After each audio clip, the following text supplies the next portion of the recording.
श्री सद्गुरुवे नमः। अध्यात्म विश्व विज्ञान यूट्यूब चैनल पर शंका समाधान सत्र में हम सब उपस्थित हैं और हम सभी उन शंकाओं का महत्व जानते हैं। इसीलिए इन शंकाओं पर अपने मन, बुद्धि, चित्त और अहंकार का मंथन करना अपना कर्तव्य समझते हैं। श्री राहुल भोसले धम्मनोद से इनके 3 प्रश्न हैं। प्रश्न महत्वपूर्ण है और सामान्य जीवन से संबंधित है और आध्यात्म की ओर प्रकाश देने वाले हैं। पहला प्रश्न है कि ओशो रजनीश ने सेक्स के विषय में जो कहा है कि अपनी उत्तेजना पर काबू पाओ और वो भी एक ध्यान है जिससे कि मन को तुम पकड़ सकते हो, मन को जान सकते हो, देख सकते हो, मन पर सवार हो सकते हो, ऐसा ओशो रजनीश ने कहा है। तो ऐसा क्यों कहा है, यही उनका प्रश्न हो सकता है। तो ऐसा इसलिए वो कहते हैं, हमने जितना रजनीश को जाना, तो जैसे इस सिक्के के 2 पहलू होते हैं। एक ये होता है जिसमें हमारा रिजर्व बैंक का सिक्का बना हुआ है और दूसरी तरफ वो आंकड़ा लिखा होता है कि ये सिक्का किस कीमत का है। हमने ओशो का यही भाग देखा, ओशो को ऐसे ही देखा, कभी ऐसे देखने का प्रयास नहीं किया। और ऐसा देखने का भी अगर प्रयास किया है तो वो अपने अपने मन के अनुसार किया है। ओशो का मूल जो सिद्धांत है उस पर हमने ध्यान नहीं दिया, ये दुर्भाग्य से कहना पड़ रहा है। ओशो ने 110 ध्यान की विधियां निर्मित की है। ये कितने ओशो के वर्तमान शिष्य जानते हैं? और उन्होंने उन 110 ध्यान की विधियों से कौन सी विधि पर प्रयोग किए हैं और कौन सी विधि को जानने का प्रयास किया है। ओशो मूल रूप से क्या कहते हैं? ओशो का कहना है तुम कुछ भी मत करो, बैठो और आपका मन कहाँ कहाँ जा रहा है इसका निरीक्षण करो। ऐसा करते करते आपका मन स्थिर हो जाएगा और आप शांति को प्राप्त करेंगे, क्योंकि जब मन शांत होगा तो आप शांत होंगे ही। ये ओशो का मूल संदेश है। ध्यान से मन को देखना, भविष्य और अतीत के साथ हिंदोलायमान न होते हुए तटस्थता पूर्वक उस मन को देखना, ये रजनीश का मूल मार्गदर्शन है, मूल देशना है उनकी, श्री ओशो की। ओशो बहुत बोले, हमने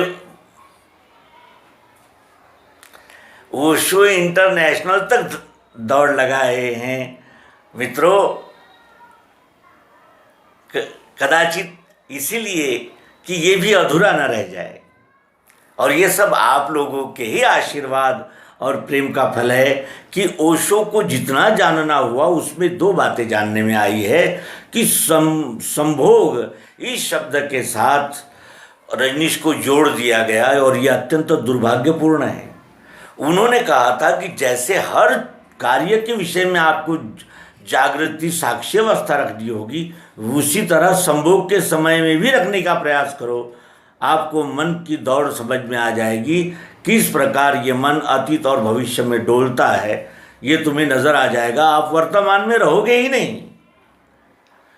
ये ओशो का संदेश न देते हुए केवल ओशो अर्थात संभोग का एक महोत्सव, ऐसा हम जैसे मूर्खों ने अर्थ कर लिया है, जो बिल्कुल ही निंदनीय है। कैसे चाहिए संभोग, सेक्स कैसे करना चाहिए, उसके विषय में ओशो कहते हैं कि नृत्य और कसरत में भी एक व्यक्ति अपने हाथ पांव को चलायमान करता है और एक नृत्य में भी वो नर्तक अपने हाथ पांव को चलायमान करता है।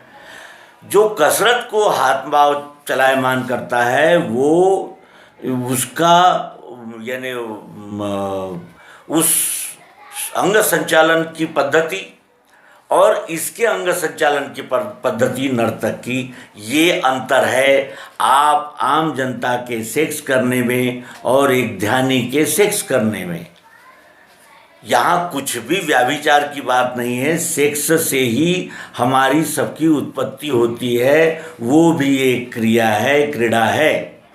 और आहार निद्रा भय मैथुन ये सभी को लागू है, ये बार बार कहने की आवश्यकता नहीं है हमारे पाठकों से। तो हमने जो ओशो ने कहा उसका दुर्लक्ष्य किया है। दूसरा इनका प्रश्न है कि 4 पुरुषार्थ है, धर्म, अर्थ, काम और मोक्ष, इसमें काम को गलत क्यों कहा गया है? तो यहाँ ये उत्तर दिया जा सकता है कि धर्म, अर्थ, काम, मोक्ष ये 4 पुरुषार्थ है, ऐसा किसने कहा? और जिन्होंने इसे पुरुषार्थ कहा वो काम को गलत कह सकते हैं क्या? क्योंकि पुरुषार्थ का अर्थ होता है अपने प्रयासों से, अपने बलबूते पर, अपने स्किल पर इन 5 को प्राप्त करना, और वो भी यानी निर्द्वंद्व, और जिसे कहते हैं कि कल्याणकारी मार्ग से प्राप्त कर किया जाना है और कल्याण मार्ग में ही खर्च किया जाना है। ऐसे ये 4 पुरुषार्थ है, धर्म, अर्थ, काम और मोक्ष। तो इसे काम को गलत क्यों कहा गया, ये उनका कहना है। तो काम को गलत नहीं किया कहा गया, काम की अधिकता और काम की अनैतिकता को ही गलत कहा गया। काम क्या है? इच्छाएं हैं। हमारी इच्छा है कि हम एक ही पल में करोड़पति हो जाएं, तो किसी के घर डाका मारें, नेटवर्किंग की कोई स्कीम चला दें, मार्केटिंग की कोई स्कीम चला दें और लोगों को लूट ले, 10 के 20 करने की कोई स्कीम डाल दे, कोई चिटफंड कंपनियां कर दें। और नहीं तो फिर हम में जो स्केल होंगे उसके अनुसार हम अपने अर्जन करेंगे। धर्म का अर्थ होता है अपने स्वभाव में स्थित हो जाना, अपना जो स्वभाव है उसमें स्थित हो जाने को धर्म कहते हैं। अर्थ किसे कहते हैं? उत्पादन को अर्थ कहते हैं। हम विद्या प्राप्त करते हैं वो भी अर्थ ही है, धन प्राप्त करते हैं वो भी अर्थ में ही आता है। जो जो हम प्राप्त करते हैं उसे अर्थ कहते हैं। काम किसे कहते हैं? कामनाओं को काम कहते हैं। तो कामनाएं 2 प्रकार की होती है, एक होती है व्यष्टिपूरक, दूसरी होती है समष्टि समर्पक। और जो समष्टि समर्पित होती है उस मार्ग से चलने पर ये काम कल्याणदायी और लाभकारी होता है। और वही जब हम अधिक लोभ, लालच और मोह में फंसकर कामनाओं को यानी ऐसा बना लेते हैं जो हमें कुछ भी नैतिक अनैतिक करने में रोकती नहीं है, उस काम को गलत कहा गया है। धर्म को सही कहा गया तो अधर्म को गलत कहा गया, अर्थ को सही कहा गया तो अनर्थ को गलत कहा गया, काम को सही कहा गया तो उस काम से काम की अधिकता, अतिशयोक्ति और यानी निर्बाधता और मर्यादाहीन हो जाने को गलत कहा, और क्रोध को यानी मोक्ष को पुरुषार्थ कहा है। तो समयानुकूल वैराग्य प्राप्त हो कि कुछ भी उटपटांग भेष पहन के लोगों को उस भेष के सहारे ठग लेना, ये गलत कहा गया है। तो काम को गलत नहीं कहा गया, काम गलत हो ही नहीं सकता, क्योंकि कामना का ही तो सर्वप्रथम उदय होता है। उदय कामना में होता, काम जागता है यानी कामनाएं निर्माण होती है, फिर उसके साथ में द्रव्य शक्ति लग जाती है। इच्छा शक्ति, द्रव्य शक्ति, इनका मेल होने पर ही ये सारा कुछ निर्माण हुआ है। तो ये 3 गुणों की लीला है, काम, लोभ और क्रोध। तो इस तरह ये पुरुषार्थ है और इसमें गलत नहीं है। अब तीसरा उनका प्रश्न है कि पाप कर्म भोगना ही पड़ता है, फिर श्री कृष्ण पापों से मुक्त कर दूंगा, मेरी शरण में आ, ऐसा क्यों कहते हैं? मेरी शरण में आ का अर्थ है इस विश्वरूप परमात्मा की शरण में। विश्वरूप परमात्मा का संपूर्ण यथार्थ परिचय सर्वांग योग युक्ति में हम अपने मित्रों के लिए इसके पूर्व के एपिसोड्स में दे चुके हैं, वे अवश्य देखें।